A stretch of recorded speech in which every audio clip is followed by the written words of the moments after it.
안녕하세요. 11장 비전 트랜스포머를 설명을 드릴게요. 총 6개 절로 구성이 되어 있습니다. 먼저 그 인간을 생각을 해보면 인간은 그 인식을 할 때 그 거의 모든 경우 어떤 의도를 가지고 있죠. 그리고 그 의도에 따라서 그 영상이 들어오면 어디에 집중을 할지 를 결정을 해서 거기를 주목을 하죠. 그래서 인텐션에 따라서 어텐션을 한다고 말할 수가 있고요. 여기 이제 예제가 있는데 이런 영상이 눈으로 들어왔을 때 지금 현재 내가 여자 선수의 자세는 안정적인지 나는 그걸 알기 위한 의도가 있다고 그러면 그 이 여자 선수 있는 부분을 주목을 하게 될 거예요. 그리고 그 스프링 보드가 어떤 상태인지를 알고 싶으면 여기 있는 것처럼 이 부분을 이제 주목을 하게 되겠죠. 그래서 이런 인간의 주목에 대한 연구가 뭐 그 심리학자라든지 또는 신경과학자 이런 분들 또는 컴퓨터 공학자 이런 분들을 중심으로 많이 이루어졌고요. 자, 우리는 그 이런 인간 주목에 기반을 해가지고 이제 컴퓨터 비전에서는 어떻게 주목을 적용을 할 건지, 그 다음에 이 주목을 적용을 해서 실제로 뭐 분류라든지 검출이라든지 분할이라든지 또는 추적이라든지 이런 그 컴퓨터 비전의 문제를 어떻게 성능을 높일 건지가 이제 주 목적이죠. 그 다음에 여러분이 또 하나 그 이제 기억을 할 것은 이 11장이 이제 비전 트랜스포머인데 그 현재 트랜스포머라는 모델 우리가 8장에서 컨볼루션 뉴럴 네트워크 공부를 했고 지금까지 이제 컨볼루션 뉴럴 네트워크를 사용해서 뭐 여러 가지를 구현을 해보고 그랬어요. 근데 컨볼루션 뉴럴 네트워크 이후에 이제 트랜스포머라는 새로운 모델이 나왔고 그것이 또 다른 어떤 그 인공지능에서 혁명을 일으키고 있는데 지금 챗GPT도 결국 트랜스포머라는 게 나와서 가능해진 거거든요. 그러면 그 이 트랜스포머가 그 주목을 어떻게 활용을 하는지를 공부를 할 것입니다.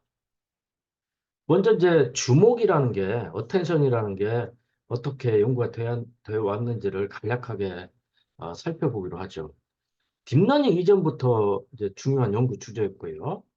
그다음에 여러분 이제 그 이 주목을 서베이한 논문들을 보고 싶으면 이 코레이라는 분이 그 2021년에 발표한 논문 이것은 이제 그 컴퓨터 비전뿐만 아니라 뭐 자연어 처리라든지 또 뭐 패턴식이라든지 이런 일반적인 인공지능 분야에 대해서 그 어떤 그런 방법들이 나왔는지를 소개하는 거고요. 그다음에 이제 컴퓨터 비전으로 국한을 해서 주목한 것은 이제 구라는 분이 2022년에 발표한 논문이에요. 그래서 좀 더 구체적으로 알고 싶으면 살펴보면 될 것 같습니다. 이제 고전적인 주목 알고리즘 살펴보면 그 특징 선택이라는 게 있고 이제 돌출 맵이라는 게 있는데 요거 말고도 이제 여러 가지가 있는데 대표적으로 두 가지만 말씀을 드리면 사실 이제 특징 선택은 피처 셀렉션인데요. 이걸 뭐 주목이라고 얘기를 할 수 있을지에 대한 논란이 있을 텐데 저는 이것도 주목하고 연결을 시킬 수 있다고 보는데요. 예를 들면 어떤 이제 생산품이 있는데 그 네 가지 피처로 그 표현이 된다고 봅시다. 그래서 이제 X1, X2, X4 네 가지 피처고, 뭐 이건 뭐 길이고, 이건 뭐 너비고, 이건 또 뭐 뭐고, 뭐 이렇게 뭐라고 우리가 생각을 해보면 돼요. 그래서 그 샘플을 그 10개를 우리가 그 수집을 했는데, 5개는 불량이고, 그 2개는 정상이에요. 그래서 이 5개하고 이 5개를 잘 구분하는 특징, 에 우리가 주목을 하자는 거죠. 그리고 그 별로 도움이 안 되는 애는 우리가 주목을 할 필요가 없다. 이제 이런 관점이고요. 자, 그러면 쓸모가 있는지 없는지는 무엇 가지고 특정을 하냐면 보통 이제 그 분별력, discriminating power거든요. 특징의 discriminating power인데 우리가 이제 이걸 그림을 그려보면 X1이라는 특징 같은 경우는 0.5, 0.6, 0.5 뭐 이렇게 되잖아요. 그대 0.6, 0.6 해가지고 우리가 그냥 직관적으로만 봐도 둘이 비슷비슷하잖아요. 그래서 이 X1이라는 특징 가지고는 그 불량하고 정상을 구분하기가 좀 쉽지가 않겠구나. 실제로 그 분포를 그려보면 이렇게 생겼어요. 근데 이제 X3 같은 경우는 0.9, 0.8 뭐 이렇게 되고 여기는 0.1 하니까 하나는 값이 이제 꽤 크고 하나는 작단 말이죠. 그래서 그려보면 이렇게 생겼어요. X3는 불량이라는 부류하고 정상이라는 부류를 잘 구분을 해주는구나. 그래서 우리가 이제 그 네 개의 피처를 살펴보면 X3하고 X2는 쓸모가 있고 X1하고 X4는 좀 쓸모가 좀 적고 뭐 이렇다는 걸 알 수가 있고요. 우리가 네 개의 특징 중에 두 개만 선택해서 쓴다 그러면 이제 X2하고 X3를 선택을 하면 되겠죠. 이제 특징에 이제 주목을 하냐 안 하냐 이제 이런 관점에서 얘도 이제 주목 알고리즘이라고 본다 그러면 근데 이 주목 알고리즘은 되게 원시적인 주목인데 왜 그러냐면 그 주목을 0과 1로만 표시를 해요. 그래서 0이면 선택을 않는 거고 1이면 이제 선택을 하는 거고 이렇게 되기 때문에 되게 원시적인 거죠. 자, 돌출 맵이라는 게 있는데 얘는 조금 발달하고 논문들도 많이 나와 있고 그런데요. 뭐 이티라는 분이 그 98년에 발표한 논문에 보면 어떤 이런 컬러 영상이 들어오면 컬러 대비, 명암 대비, 방향 대비를 어, 우리가 맵을 구하고 보통 이것은 적절한 그 컨볼루션 그 필터 우리가 이제 그 3장에서 필터 그 컨볼루션을 공부를 했잖아요.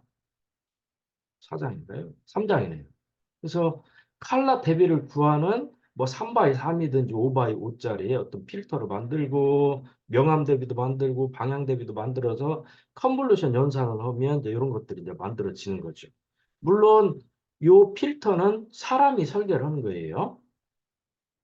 근데 요놈을 뭐 픽셀끼리 더한다든지 또는 뭐 가중치를 주고 더한다든지 그래서 이제 선형 결합을 하고 이제 이런 돌출맵이 만들어지면 여기 이제 값이 큰 데는 아, 이제 주목을 해야 되는 데고 이게 뭔가 그 많은 정보가 있는 데죠. 뭐 가령 이런 뭐그 신호등이라든지 어떤 교통 표지판이라든지 그리고 뭐 이런 배경은 좀 낮은 값을 갖고 이렇게 해가지고 이제 우리 어떤 컴퓨터 비전 알고리즘이 그 값이 큰 데에 조금 더 주목을 해가지고 어떤 그 정보를 알아내는 뭐 이런 거라고 보면 돼요.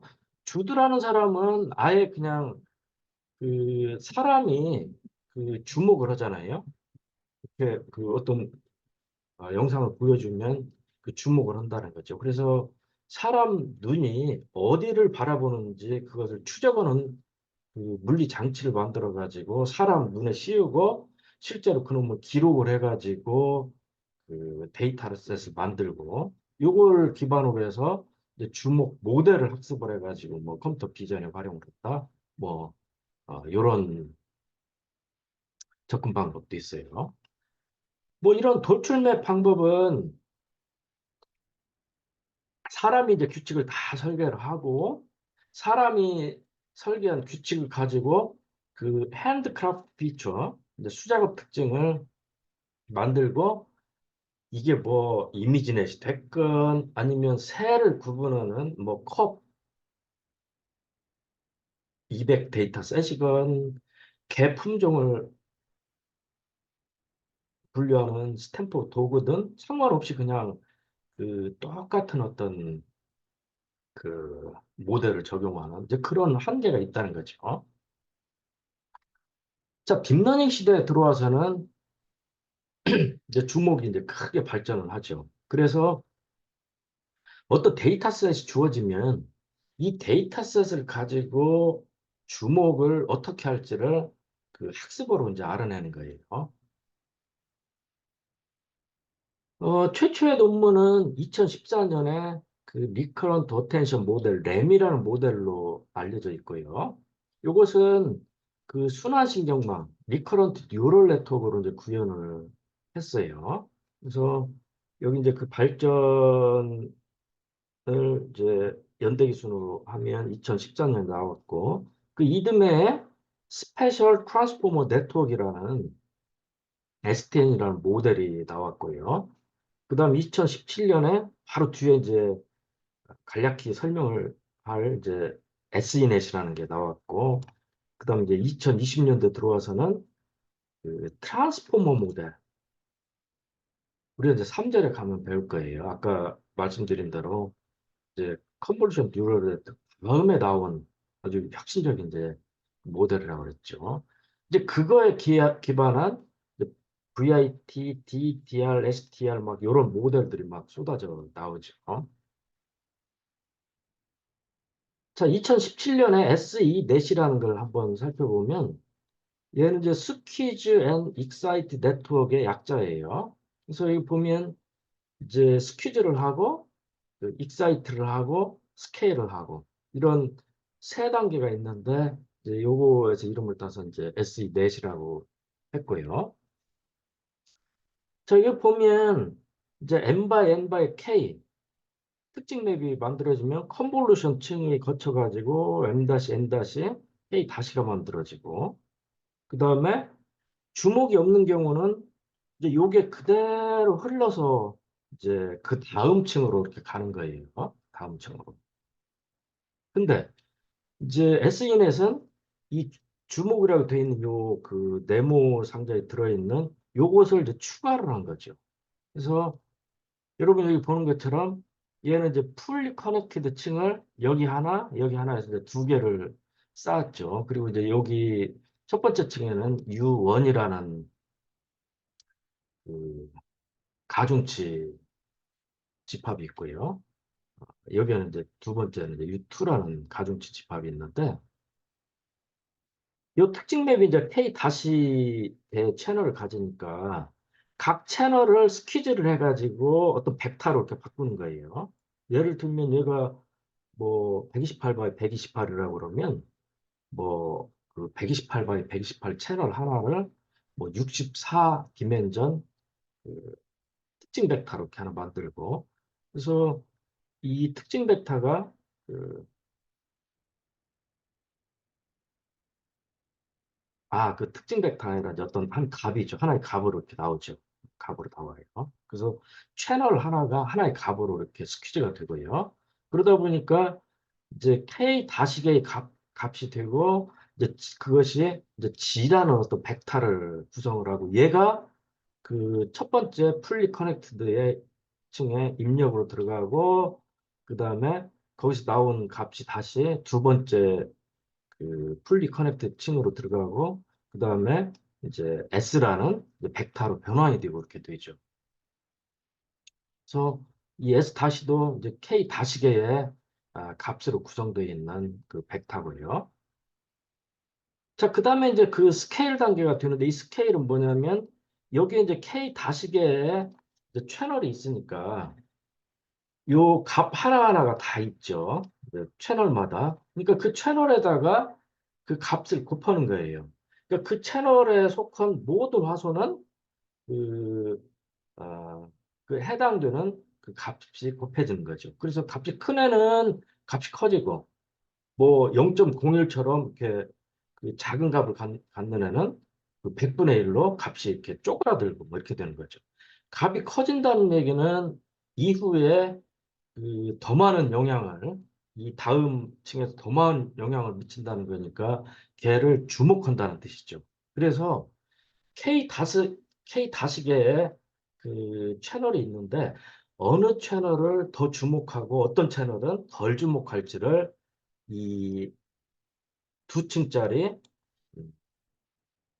다층 퍼셉트론이 이제 알아내는 거죠. 물론 이 컨볼루션 층이 쭉 이렇게 이어질 텐데요. 요거하고 요 주목층, 요것이 엔드 투 엔드로 이어져 가지고 한꺼번에 이렇게 학습이 되는 거예요. 그래서 컨볼루션 층에 필터도 알아내고 주목층에 요 U1, U2도 학습을 통해서 알아내고 이렇게 되는 동작하는 게 이제 SE 넷이죠. 그래서 실제로 그 여러 가지 실험한 결과 그 이전 즉 이 주목을 안 한 즉 이렇게 그냥 가는 것보다 성능이 이제 우수해지는 것을 이 논문의 저자가 이제 알아낸 거죠. 이후에 이 채널에 가중치를 주는 이제 채널별로 주목을 적용하는 게 제안이 됐는데 아니 이 픽셀 각각에 대해서 어디를 더 주목할지를 알아내면 안 되냐 해서 이제 공간 위치를 알아내는 이제 그런 어, 또 다른 논문이 또 나왔고요. 또 이제 비디오 같은 경우는 요 그 프레임이 이제 여러 장이잖아요. T축을 중심으로. 그래서 그 이 T라는 축에서 어느 프레임에 더 주목을 할 건지를 그 알아내는 뭐 그런 논문도 나오고요. 그런 것들을 이렇게 조합하는 그러니까 공간 위치하고 이 채널을 동시에 알아내는 뭐 그런 방법들을 해가지고 이제 여러 가지 방법들이 등장을 하게 되죠. 이게 이제 그 이전 방식의 그 주목 접근 방법이라고 보면 이후에 이제 셀프 어텐션이라는 게 나와요. 셀프 어텐션. 이 책에서는 이제 자기 주목이라고 이렇게 번역을 했는데요. 자기 주목. 우리가 방금 전에 봤던 이런 SE 넷이라 이런 것들은 또는 요 위치, 공간 위치에 뭐 한다든 이런 애들은 얘는 이제 그 공간 위치에 주목하는 경우인데요. 이 영상이 있을 때 어떤 패치별로 패치를 우리가 이렇게 있다 그러면 어느 패치에 더 주목을 할 건지, 즉 가중치를 어느 패치에 더 많이 줄 건지. 지금 이제 그 여기에서는 이제 짙은 색으로 표시되어 있는 데가 이제 더 높은 주목을 받아야 되는 데고 이런 데는 이제 그 낮은 거 주목을 받아야 되는 걸 제가 그냥 이렇게 그려 넣은 거예요, 임으로. 그래서 이제 이런 방식이라고 그러면 자기 주목에서는 여기 이제 패치가 하나, 둘, 셋, 넷, 다섯 개가 있다고 그러면 물론 이제 훨씬 더 많아요. 그래서 이 패치를 도대체 어떻게 자르야 될 건지도 이제 어떤 어, 그 연구 주제가 되고요. 그래서 이제 다섯 개 패치가 있다고 그러면 이 패치와 이 패치가 얼마나 서로 주목을 하는지, 그 다음에 이 패치하고 이 패치는 얼마나 주목을 하는지. 그래서 패치와 패치 간에, 즉 영상 내에 있는 즉 그 자기 속에 있는 요소들 간에 주목을 얼마나 상호 간에 얼마나 해야 되는지 그걸 알아내는 방식이 이제 자기 주목이죠. 지금 여기 같은 경우는 이 빨간색이 이제 패치 간에 이제 주목을 나타내는데 굵게 그린 것은 이제 주목을 많이 해야 되고 값이 큰 거죠. 그리고 이제 얇게 그린 것은 주목을 좀 덜 해도 되는 걸로 제가 임으로 이렇게 표시를 해서 여러 번 설명을 드리는 거예요. 그래서 이후에는 이런 이제 셀프-어텐션 방식으로 발전한다는 거고요. 우리가 이제 11장에서 배우는 핵심 주제는 트랜스포머인데, 트랜스포머는 자기 주목만 가지고 그 거의 모든 일을 이렇게 일궈내는 거예요. 자, 초기에 자기 주목 연구 보면 뭐 론 로컬 신경망 이런 거 있는데 얘는 어떤 I라는 위치에 그 자기 주목을 뭐 XI라는 위치하고 그 나머지 위치 간에 이제 셀프 어텐션을 구하고 뭐 G에 그 가중치 값으로 작용을 해가지고 뭐 알아내고 뭐 이런 수식을 가지고 이제 동작을 하는 거고요. 그냥 개념 정도만 여러분이 이해를 하면 될 것 같고요. 요것을 뭐, 그, 입력 영상에 대해서 적용하는 건 아니고, 여기처럼 이제 컨볼루션 층 여러 번 한 다음에 이제 이 n 다시 n 다시를 굉장히 뭐 16 바이 16이나 이렇게 이제 작은 해상도를 줄인 다음에 여기서 이제 그 실제로 이제 이걸 적용을 해서 이제 계산량을 줄이고 뭐 이런 방식으로 작동을 해요. 자, 이런 그 논로컬 같은 조금 원시적인 자기 주목 그 연구 결과가 막 나오다가 2017년에 드디어 이제 트랜스포머라는 아주 체계적이고 근사한 그 자기 주목을 쓰는 이제 모델이 나와요. 그리고 이 트랜스포머는 컴퓨터 비전하는 연구자들이 만든 게 아니라 이제 자연어 처리하는 사람들이 개발을 해요. 그 구글에서 개발이 됐고 이제 구글의 연구원들이 논문으로 이제 발표를 하고 그러죠. 그래서 뒤에 가면 이제 또 설명을 드릴게요. 그리고 이제 2020년 이후에는 이거 자연어 처리에서 엄청난 혁신적인 성능 향상이 있는데 이것을 잘 개조해서 컴퓨터 비전에 즉 영상에 적용을 하면 좋을 것 같다 해가지고 이제 적용을 하고 실제로 성능 향상을 확인한 논문들이 이제 본물처럼 쏟아져 나오고 지금은 정말 많은 이제 비전 트랜스포머 그런 모델들이 등장해 있는 그런 상황이에요. 자, 2절로 들어옵니다. 그래서 이제 순환신경망과 주목인데 자, 트랜스포머 모델이 도대체 어떤 배경 속에서 개발이 됐는지요. 그걸 여러분이 대략적으로 이제 이해를 하는 게 되게 중요하다고 봐져요. 그래서 이제 2절은 그걸 설명을 드릴 거예요. 자, 여러분이 이제 잠시 그 영상을 머릿속에서 살짝 어, 내려놓고 이제 자연어 처리 쪽으로 이제 생각을 조금 할 필요가 있어요. 자, 자연어는 단어가 나타나는 순서가 굉장히 중요해요. 막 이걸 뒤죽박죽 놔가지고 나타나는 단어가 중요하게 순서가 이렇게 한다고 그러면 이건 문장이 안 되잖아요. 완전히 훼손된 거잖아요. 그래서 이 어느 순서로 나타나는 게 굉장히 중요하고요. 그다음 또 샘플이 길이가 다 달라요. 예를 들면 저게 저절로 붉어질 리 없다. 이 대추를 노래한 그 시죠. 아주 재미있는 시입니다. 한번 찾아서 읽어보고요. 여기 보면 단어가 이제 하나, 둘, 셋, 넷, 다섯 개니까 이 띄어쓰기를 그냥 우리가 단어로 이렇게 간주를 한다 그러면요. 그럼 이제 샘플 길이 t는 이제 5라고 우리가 볼 수가 있고요. 어떤 건 막 t가 8인 놈, 20인 놈, 30인 놈, 어떤 것은 2인 놈, 막 이렇게 그 문장마다 다 다르고요. 그래서 결국은 이 시간하고 가변 길이를 자유자재로 다루는 그 새로운 신경망이 필요하다.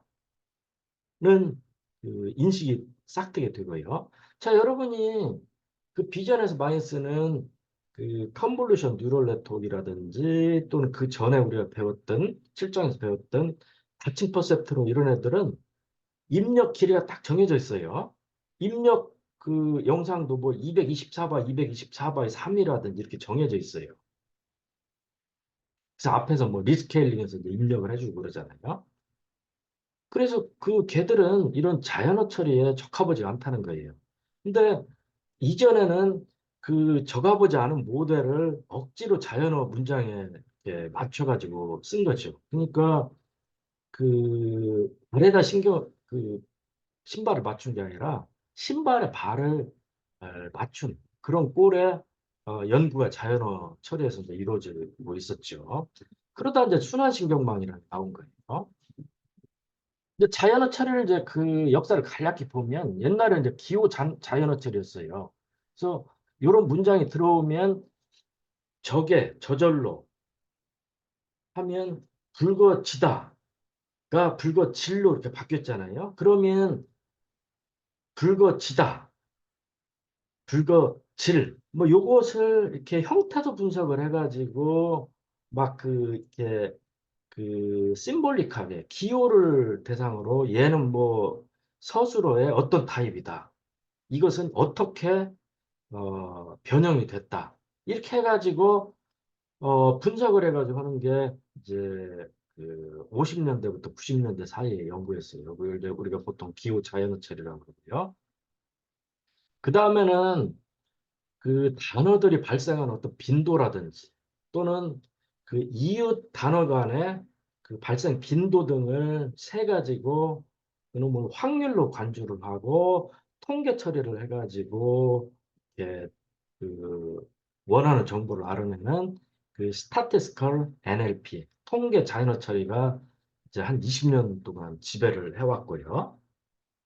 이제 2010년 들어서는 이 신경망을 쓰면 이거 잘 하겠다 해가지고 이제 신경망을 접목을 하기 시작을 해요. 그래서 초반에는 이제 다층 퍼셉트론이나 이런 좀 잘 맞지 않는 어울리지 않는 놈만 사용을 하고 그러다가 이제 순환신경망을 사용을 하게 되고요.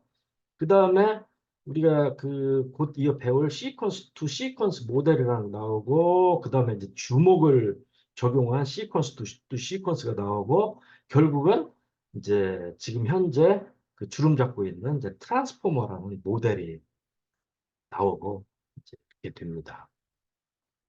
먼저 이제 순환신경망, 영어로는 RNN, Recurrent Neural Network이라고 하는데, 요걸 한번 살펴봅시다.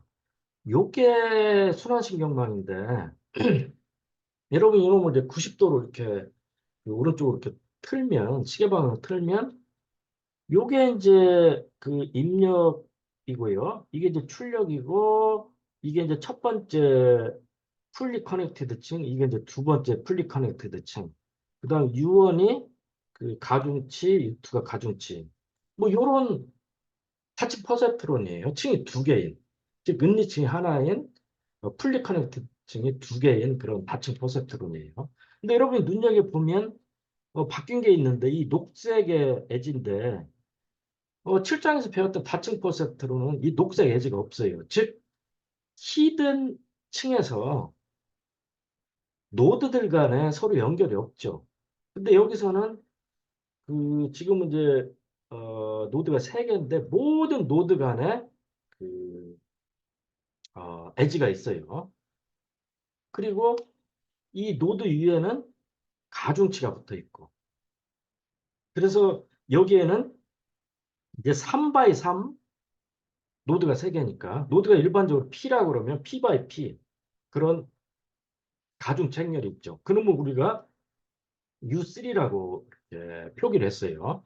그러니까 U1, U2만 있던 그 다층 퍼셉트론에서 U3라는 그 가중 책렬이 하나 추가된 그런 어, 신경망을 우리가 RNN, 순환신경망이라고 불러요. 이 B번 그림은 얘를 이제 축약해서 그린 거고요. 그래서 얘를 그냥 벡터로 X라는 벡터로 표기하고 요 O는 O라는 벡터로 표기하고 요 그 히든 레이어는 이제 H라는 벡터로 표현하고 뭐 이렇게 했어요. 그 다음에 요 놈을 우리가 이제 시간축으로 이렇게 펼쳐버리면 이제 이 C번 그림이 되는데 예를 들면 적의 저절로 붉어질 리 없다라는 이제 문장이 들어온다 그러면 저게가 X1이라는 벡터로 그 바뀌어가지고 이제 들어오고요. U1을 통해서 H1이 만들어지고 H1에 U2를 적용해서 O1이 이제 출력이 되고 이 H1을 버리지 않고 그 다음 순간으로 2라는 순간으로 그 전송을 하고 전송을 할 때 이 U3라는 그 가중치가 곱해지고요.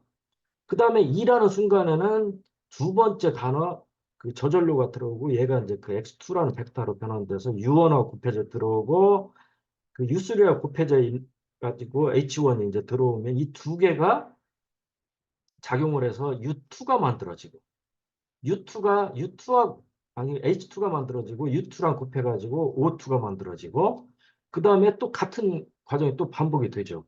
H2가 U3랑 곱해져가지고 입력 들어가고 세 번째 단어가 U1하고 곱해가지고 들어오고 그 다음에 그것에 의해서 H3가 만들어지고 H3하고 U2가 곱해서 O3가 만들어지고 H3는 U3를 통해서 그 다음 4라는 순간으로 또 아, 예, 전송이 되고 그다음 마지막 단어가 들어오면 그 또 똑같은 과정을 거쳐서 이 OT라는 출력이 나오고 이런 거예요.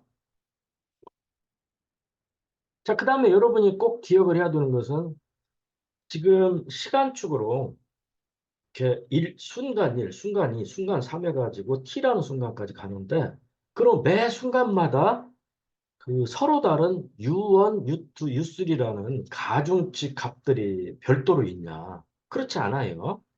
그냥 한 세트가 있어요.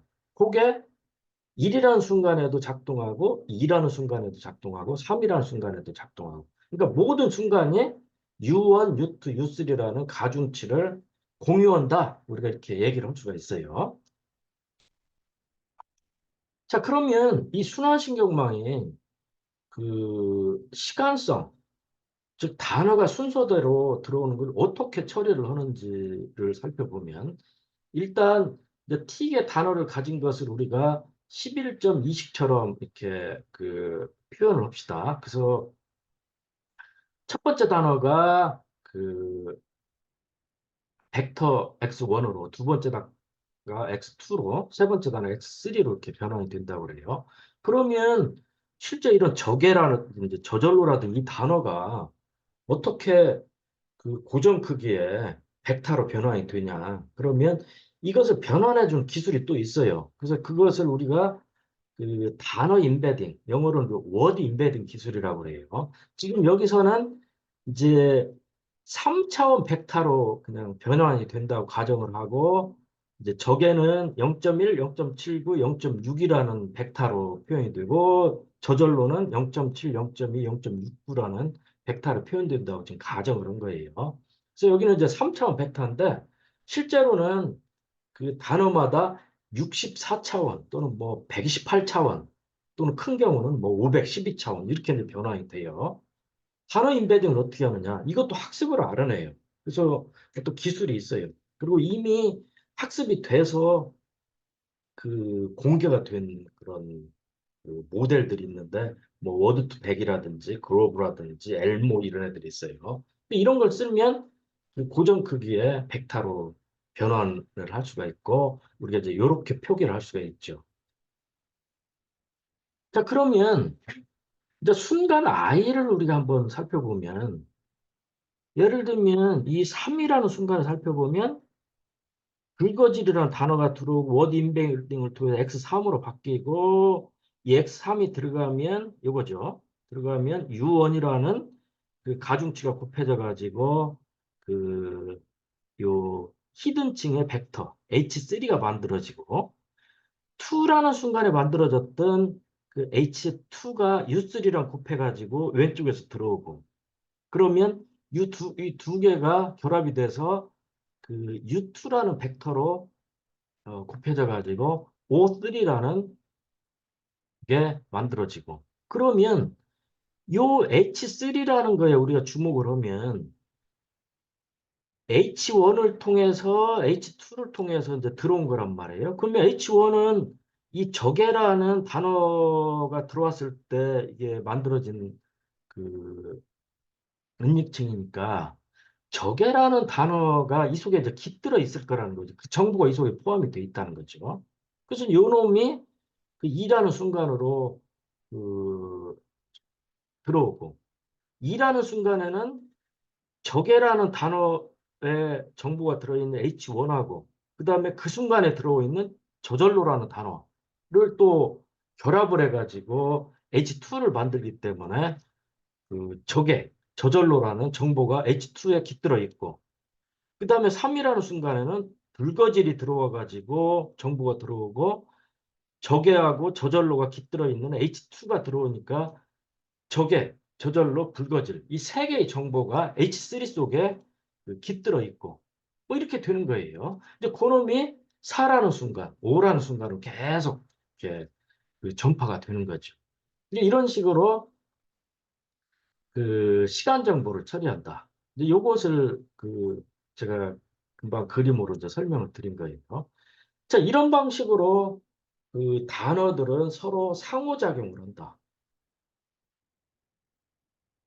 근데 이제 문제는 이 첫 일이라는 순간에 들어왔던 이 적이라는 정보가 여기에는 많이 깃들어 있는데 2라는 순간, 3이라는 순간 하면서 다른 단어들하고 막 섞이고 그러다 보니까 점점 그 정보가 희미해질 수밖에 없죠. 그러니까 영향력이 약해진다는 거죠. 그래서 멀리 떨어져 있는 단어는 서로 상호작용을 하는데 한계를 안게 된다. 즉, 순환신경망은 이 시간성을 처리를 하게 됐는데, 멀리 떨어져 있는 경우는 서로 상호작용하는데 굉장히 그 한계를 안고 있다. 뭐 이렇게 볼 수가 있어요.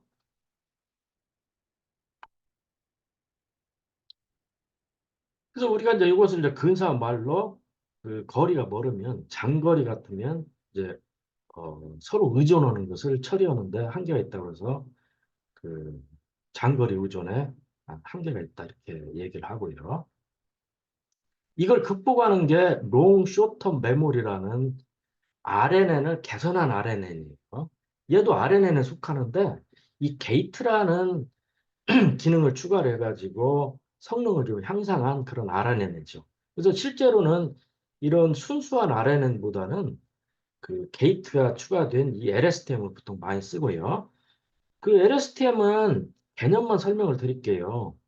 여기 보면 O하고 X가 이렇게 쳐 있는데 O는 그 정보가 흐르는 거고 X는 완전히 정보를 차단하는 거예요. 그래서 필요할 때는 정보를 흘려보내고 필요가 없다 그러면 정보를 차단하고 그래요.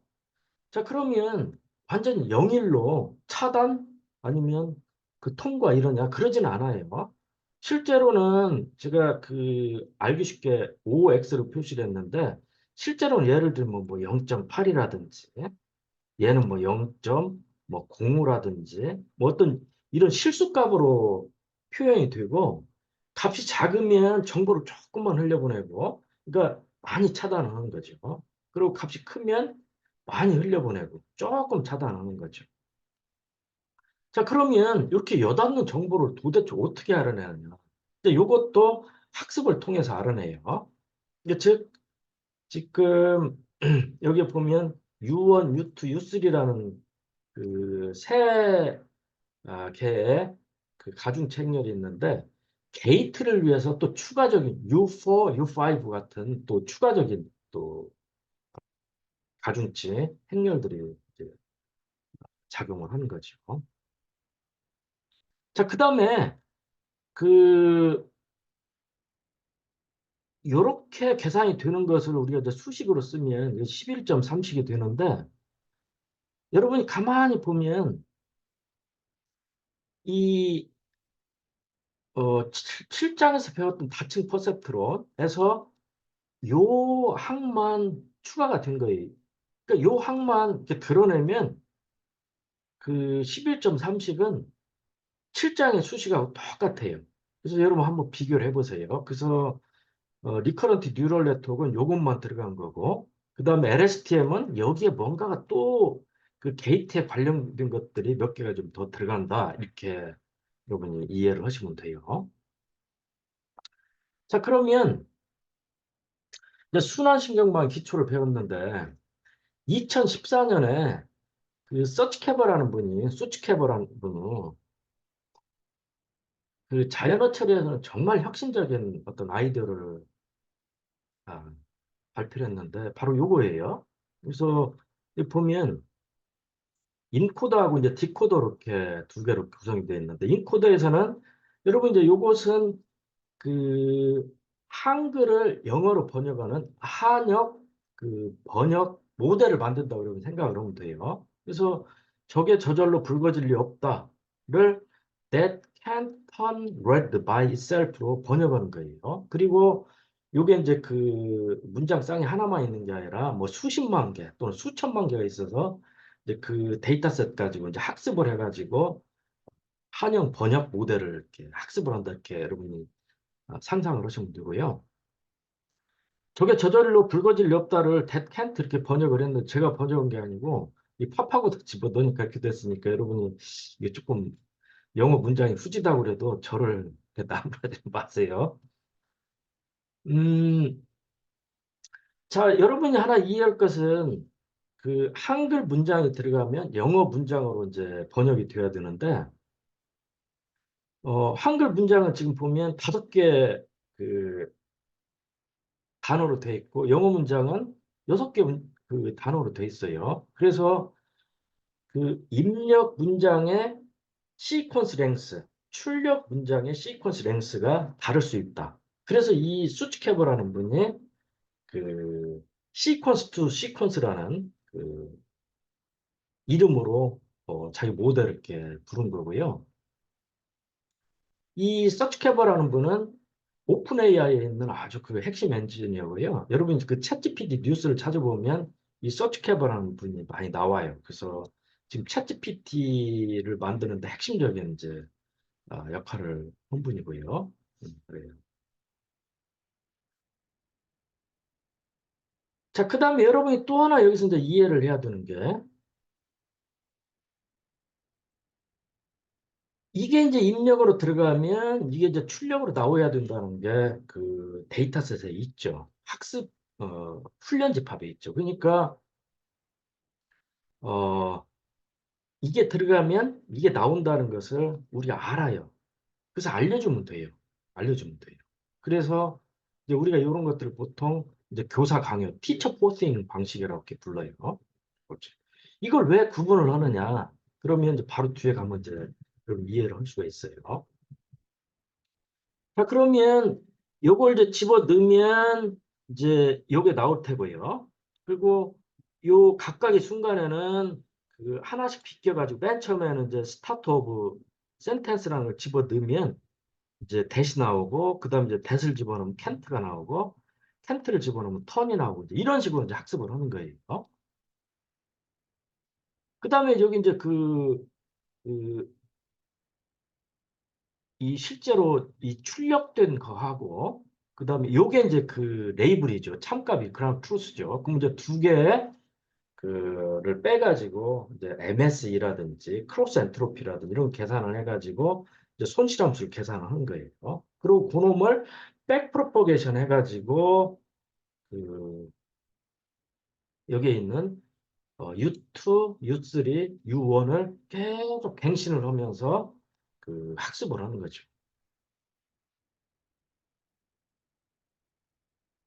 그래서 그 학습하는 알고리즘은 그 비슷해요. 그 다층 퍼센트론보다 약간 복잡해진다 뿐이지 거의 이제 비슷한 원리로 하는 거고요. 실제로 스토캐스틱 그레디언트 디센트라든지 아담이라든지 이런 옵티마이저 가지고 하는 거고요.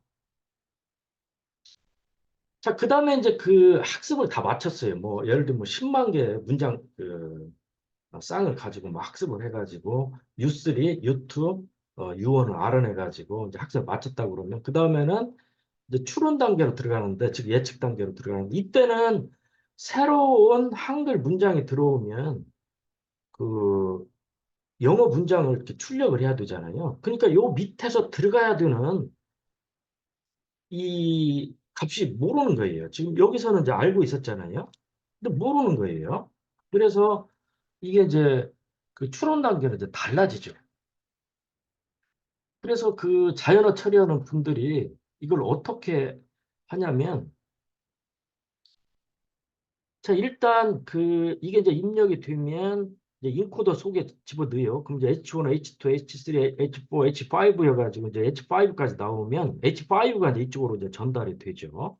그러면 첫 단어로 스타트 오브 센텐스라는 그 단어를 하나 집어넣어요. 아까 우리 학습을 할 때도 스타트 오브 센텐스를 집어넣었죠. 그러면 이제 여기 히든층에 그 벡터가 하나 만들어지고 여기 이제 인코더의 히든층 벡터하고 디코더의 히든층 벡터를 구분을 하려고 여기는 H라는 걸 썼고 여기는 G라고 제가 이제 표기를 했어요. G1이 만들어지고 이제 O1이 이제 튀어나오죠.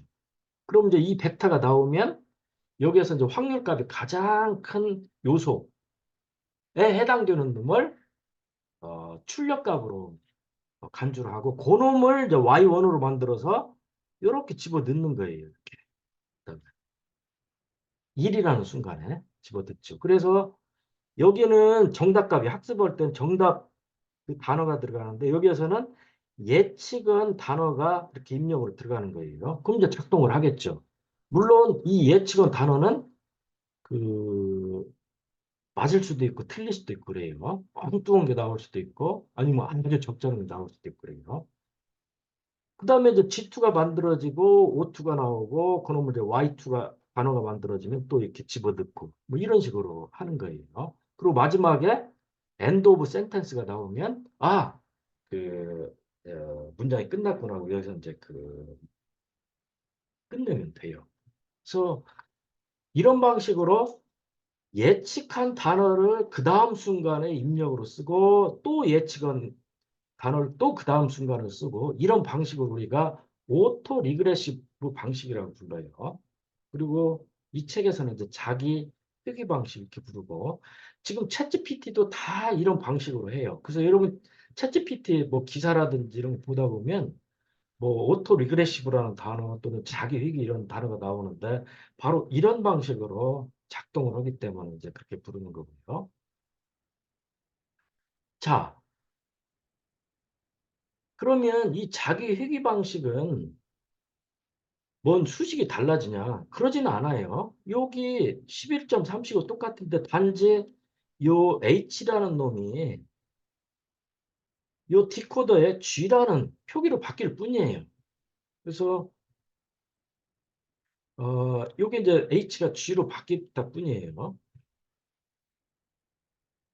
그래서 이런 식으로 해가지고 이런 출력 단어들을 만들어서 이제 문장을 이렇게 밖으로 이제 출력을 해내는 거죠. 자, 이 시퀀스 투 시퀀스 논문은 엄청난 큰 공헌을 했다. 근데 한계가 있어요. 이거 뭐냐면, 자, 적의 저절로 불거질 리 없다가 들어오면 H1이라는 벡터 H2, H3, H4, H5가 있는데, 실제로 디코더에, 오른쪽에 있는 디코더로 전달되는 것은 마지막 히든 벡터 H5만 이렇게 전달이 되는 거예요. 만약에 이게 그 단어가 20개, 30개 있어도 마찬가지예요. 그래서 부정 크기의 그 히든 벡터 한 개, 마지막 거.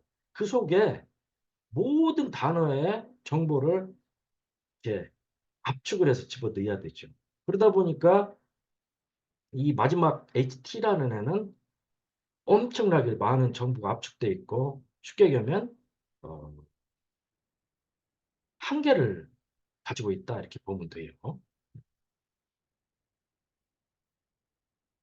자, 그것을 극복을 하려고 이제 여러 가지 어떤 주목을 적용을 해요. 지금 여기에는 주목을 전혀 적용을 안 했어요. 그래서 주목을 통해서 이런 한계를 극복을 하고 이 주목을 적용하는 그 방식에서는 왜 마지막 HT라는 즉 여기 H5라는 것만 오른쪽으로 전달하냐. 여기 H4라든지 H3라든지 H2라든지 H1에 그 이전의 단어들의 정보가 굉장히 많이 들어있어서 유용한 애들인데 걔들도 써보자. 이게 이제 기본적인 그 아이디어예요. 자, 여러분이 이 시퀀스 투 시퀀스 모델에 그 주목을 적용을 하기 전에 이 주목을 어떻게 계산을 하는지 자연어 처리해서 그걸 먼저 살펴봐야 돼요. 뭐냐면 쿼리 키 밸류예요.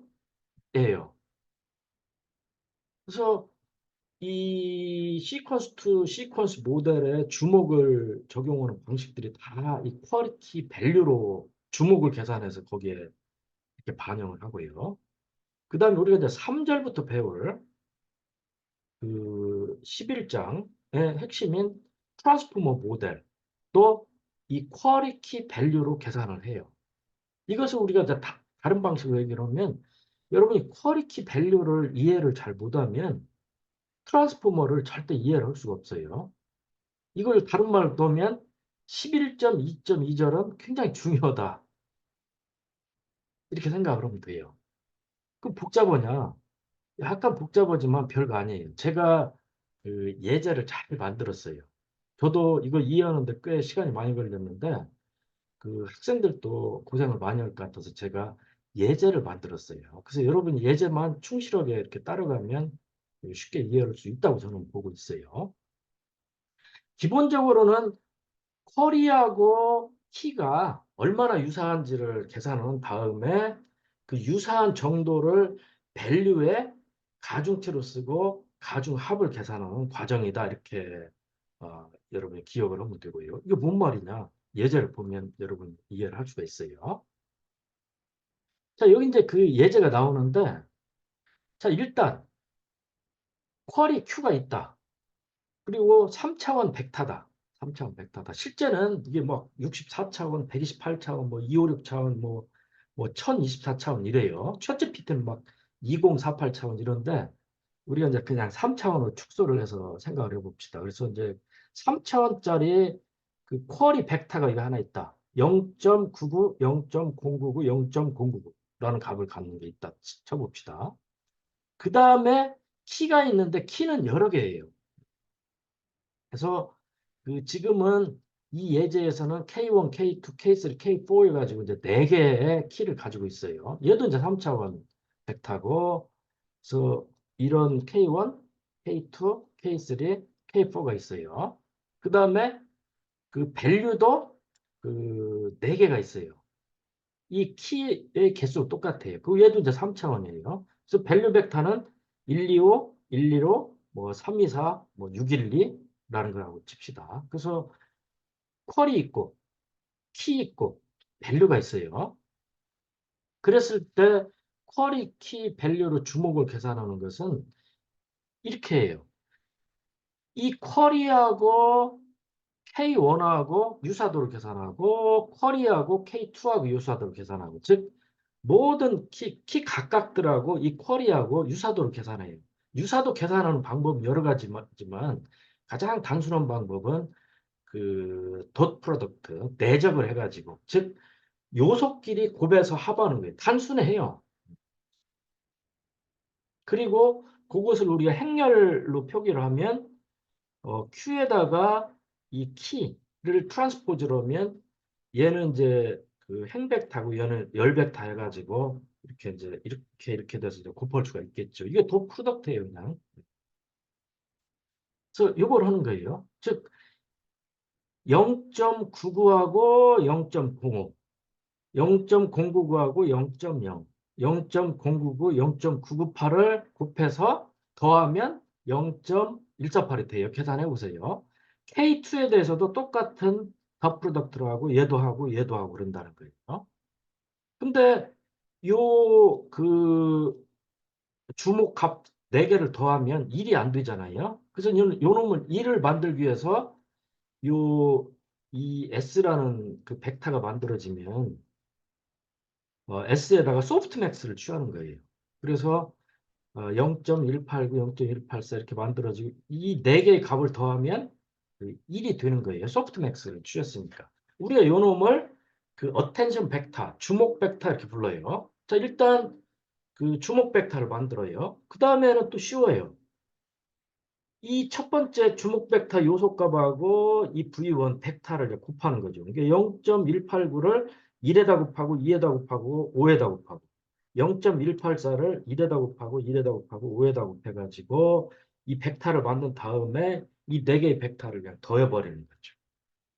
그러면 이제 2.804, 1.631, 4.00라는 3차원 벡터가 만들어지죠. 그래서 이 최종적인 벡터를 우리가 컨텍스트 벡터, 문맥 벡터 이렇게 불러요.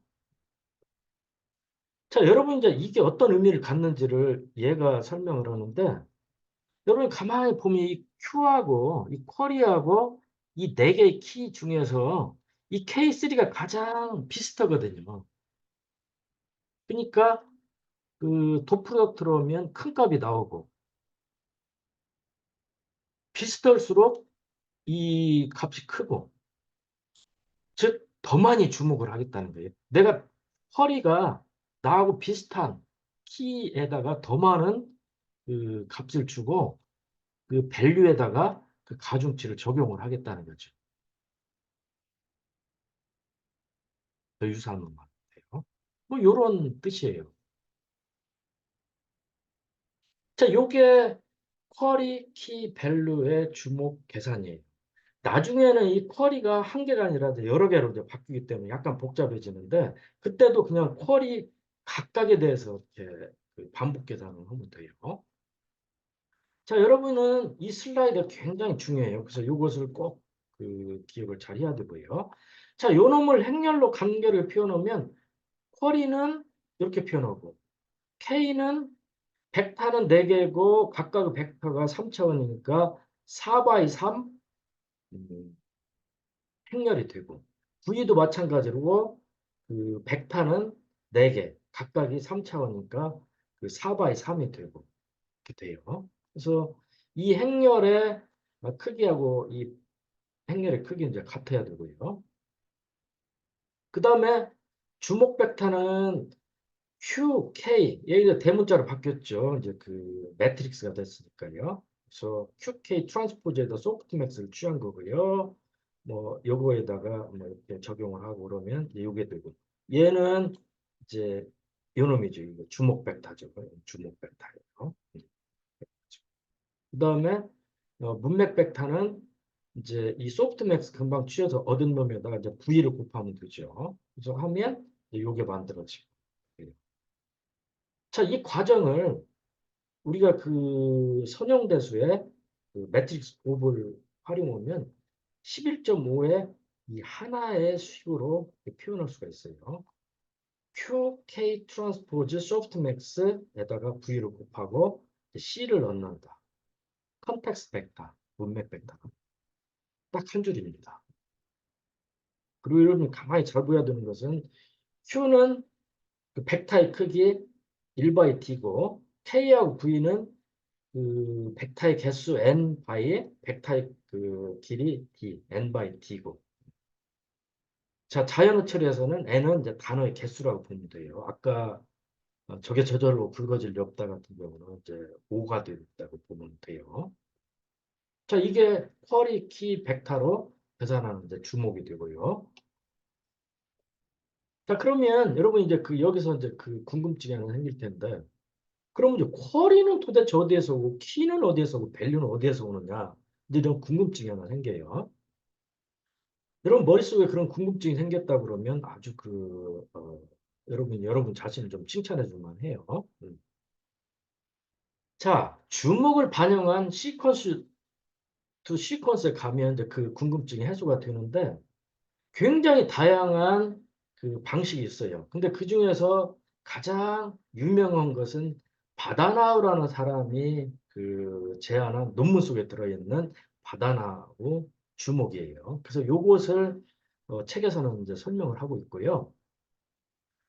아까 바다나우라는 사람이 보니까 시퀀스 투 시퀀스 원래 거예요. 그 보면 HT, T가 이제 오라고 그러면 H5에 앞에서 발생한 모든 단어의 정보를 막 쥐어짜 넣어야 되잖아요. 그래서 이런 큰 부담이 있죠. 근데 왜 그러냐? 그 앞에 있는 이런 히든 벡터가 이렇게 많고 각각이 많은 좋은 정보를 갖고 있는데 이걸 써먹어야 되지 않는가. 이런 발상이고요. 그걸 어떻게 써먹냐? 그러면 그 쿼리 키 밸류라는 주목을 계산하는 연산을 가지고 하면 된다. 이게 이제 바다 나오는 사람의 핵심 아이디어예요. 자, 그러면 쿼리는 뭐고 키는 뭐고 밸류는 뭐냐? 그게 바로 요 슬라이드에 설명을 하는데 예를 들어서 요게 이제 인코더 부분이에요. 그래서 이제 H1, H2, H3, H4, H5가 이미 이제 발생을 했고요. 이 각각은 벡터예요. 그래서 아까 우리 예시를 하면 그냥 3차원 벡터라고 여러분 머릿속에 생각을 하면 되고요. 지금 막 처리를 하다가 디코더에서 6이라는 순간이라고 한번 쳐봅시다. 6이라는 순간에. 6이라는 순간. 그러면 6이라는 순간에 원래 시퀀스 투 시퀀스 모델은 그 바로 직전 순간에 G5라는 것을 통해서 정보가 들어오고요. 그 다음에 오토 레게라식으로 그 자기 회귀 방식에 따라서 이 예측된 O5에서 맥스가 된 단어 Y5가 들어오고 그래서 요 놈이 그 앞에서 그린 그림은 요 밑으로 이렇게 들어왔죠. 그래서 여기는 이제 뭐 이렇게 화살표 헷갈려가지고 이렇게 하는데, 그래서 요 단어가 들어오고 왼쪽에서 G5가 들어오고 뭐 이렇게 들어오는 거예요. 그래서 앞에 수식 가지고 그냥 계산해서 G6를 이렇게 만들죠. 요 수식이죠. 요 수식이죠. 요 수식으로 만들죠. 이게 이제 원래 시퀀스 투 시퀀스죠. 근데 여기다가 그 우리가 하나를 더 추가하자. 주목 벡터. 주목 벡터인데 그 결국은 이게 뭐냐면 이 C로 표기되어 있는 이 문맥 벡터를 계산을 해서 얘까지 반영을 하자. 이거예요. 이때 문맥 벡터를 계산하려고 그러면 쿼리, 키, 밸류가 있어야 되는데 그럼 쿼리가 뭐냐면 이 바로 직전 순간에 들어오는 그 G5, 그러니까 히든 벡터, 요게 쿼리로 삼았어요. 받아놓은. 그 다음에 키하고 밸류는 요 앞에서 발생한 5개의 그 일반적으로 이제 T개겠죠. 5개의 그 히든 벡터, 은닉층의 벡터를 키로도 쓰고 밸류로도 쓰고 그런 거예요. 즉 이 경우에는 그 K가 5개가 되는 거죠.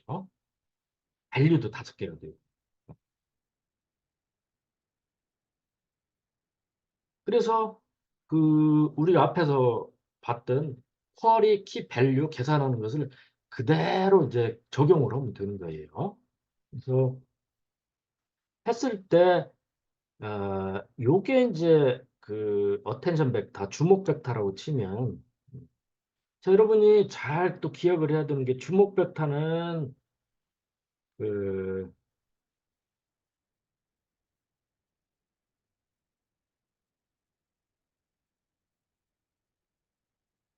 주목 벡터는 몇 차원이냐면 이 벡터의 개수예요. 지금 여기 같은 건 4고, 지금 같은 경우 5고, 일반적으로 이제 T죠. 그런 벡터고, 그 다음에 문맥 벡터는 요 벡터의 차원수예요. 지금 이제 3차원, 다 3차원이잖아요. 그래서 이 3차원 벡터가 되고 그러죠. 그래서 그것도 이제 여러분이 잘 구분을 해야 되고요. 그래서 그 얘는 이제 그 벡터가 5개니까 5개의 값을 갖는 이제 어텐션 벡터, 주목 벡터가 되고 그 다음에 이제 그 이 5개가 또 밸류가 되니까 이 5개의 값을 각각의 벡터 H1, H2, H5까지 이렇게 그 가중치를 곱해가지고 가중 합을 하면 그게 바로 이제 문맥 벡터 C가 되죠. 얘는 이제 3차원이 돼요. 요게 들어오니까 차원수도 다 들어맞아요. 여기 3차원짜리가 들어오고 여기 이제 문맥 벡터가 3차원이니까 3차원짜리가 밑으로 들어오고 요 그 Y 아, 5라는 애도 들어와 가지고 곱해져 가지고 이제 3차원으로 변환돼서 들어오고 그래서 다 이렇게 서로 그 이렇게 맞아 들어가요. 그리고 이제 여기 그 가중치를 곱해 가지고 6를 만들어서 출력을 하고 이렇게 되죠. 자, 여러분 이제 그 쿼리 키 밸류가 이해가 됐나요? 이게 이제 바다나오라는 분이 한 거의 핵심 이제 아이디어고요. 이제 요것을 우리가 이제 예시를 해보자 그러면, 음, 쿼리가 이제 요거라고 가정을 한번 해봐요. 그 다음에 그 H1부터 H5가 이제 요렇게 하나, 둘, 셋, 넷, 5개라고 치고요. V가 요거라고 이제 가정을 한번 해보죠. 그러면 C는 소프트맥스 QK 트랜스포즈 V고요. 먼저 소프트맥스를 적용을 하면 주목 벡터 이게 만들어지고 V를 여기다 또 적용을 하면 이런 문맥 벡터가 만들어지고 그러죠. 이게 바로 이제 그 C가 돼요. C, 문맥 벡터. 그래서 요 놈이 그 이제 이렇게 이제 들어가는 거죠. 이게. I 번째 친구. 자, 우리가 이제 1번화하면 그 이제 I 번째 순간에는 뭐 이렇게 1번화가 되고요. 자, 그러면 그 서치 캐버에서는 G가 들어오고 Y가 들어오고 그래서 그 요 이제 원래 이제 요것만 있었죠. 요것만. 다층 퍼센트로 해서. 근데 서치 캐버에서는 이제 요게 추가가 됐었죠. 자, 그러면 뭐 하나가 더 추가가 되는데 바다나오에서는 뭐냐 그러면 요거예요. 요거 하나만 더 추가된 거예요. C는 어떻게 계산하냐? 아까 얘기한 것처럼 쿼리키 밸류로 계산하고. 그래서 원래는 이거 하나여가지고 활성함수를 적용하고 또 이 곱해가지고 활성함수 곱해가지고 했던 다층 퍼센트론이 요게 들어가서 시퀀스 2 시퀀스가 됐고 받아 나오는 요걸 또 집어넣어가지고 이제 그 쿼리키 밸류 주목이 적용된 그 시퀀스 2 시퀀스 모델로 발전시켰고 이거죠.